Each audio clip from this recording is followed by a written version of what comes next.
প্রেমে পড়ার কোনো প্ল্যান ছিল না, তবু 2022-এ একজোড়া চোখের দিকে তাকিয়ে না কাউকে ভরসা করি, না কাউকে ভয় করি, যেটা করি নিজের ইচ্ছাই করি। ভুল রাস্তায় গেলে যেমন সময় নষ্ট হয়ে যায়, ঠিক তেমনই ভুল মানুষের সাথে সম্পর্কে গেলে হাজারো ঝগড়া ঝামেলার মধ্যেও একটা সম্পর্ক কখনোই ভাঙে না যতক্ষণ না সেই সম্পর্কের মধ্যে কোনো তৃতীয় ব্যক্তির প্রবেশ হয়।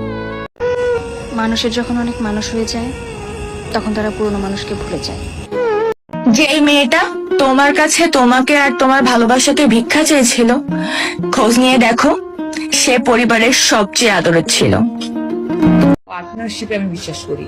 আমি শুধু ওয়াইফ বা লাভার হতে চাই না, আমি ওর পার্টনার হতে চাই, যেখানে ও ওর বেস্ট জায়গাটা, মানে ওর নিজের থেকেও বেশি কমফোর্ট জোন ফিল করবে, যেখানে এসে শান্তিতে ঘুমানো যায়, যেখানে কোনো কমপ্লেন থাকবে না, যেখানে সবসময় সাপোর্ট। পুরুষের একটা আত্মবিশ্বাস, মানে পুরুষ মনে করে যে আমি আমার বাবা মাকে যেহেতু মা মনে করি, তা আমার স্ত্রীও তো আমার পুরুষ শত শত টাকা যদি তার স্ত্রীর পিছনে খরচ করে সেখানে কোনো হিসাব থাকে না, কিন্তু স্ত্রী যদি স্বামীর পিছনে 4 আনা খরচ করে তাহলে সেটাতে মানে। আর একজন পুরুষ বলেছিল যে টাকা পয়সা দিয়ে কি হবে, আসল তো হচ্ছে মানুষের মন মানসিকতা। পুরুষ তার গর্ভধারিণী মার থেকে বাবার থেকেও স্ত্রীকে বেশি বিশ্বাস করে, তাদেরকে বেশি ভালোবাসে। কথাটা তিক্ত হলেও সত্য। তবে হ্যাঁ, বাবা মাকেও ভালোবাসে, তবে অতিরিক্ত ভরসা বিশ্বাস স্ত্রীকে করার একটাই কারণ, আমি প্রতিটা পুরুষের আত্মবিশ্বাসকে অনেক সম্মান করে।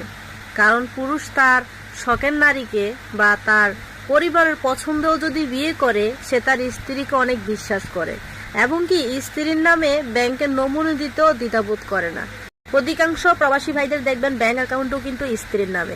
আসলে আমরা নারীরা 50,000 টাকা বেতনে যদি চাকরি করি তাহলে সেখানে পুরুষের কোনো দাম থাকে না, বা আমরা পুরুষদেরকে মূল্যায়ন করি না। কিন্তু একটা পুরুষ যদি মাসে 1 লক্ষ টাকা বেতনে চাকরিও করে, তবু সে তার স্ত্রীকে অনেক শ্রদ্ধা সম্মান রেসপেক্ট। আসলে পুরুষের আত্মবিশ্বাসের কাছে আমরা নারীরা কখনোই আসতে পারবো না।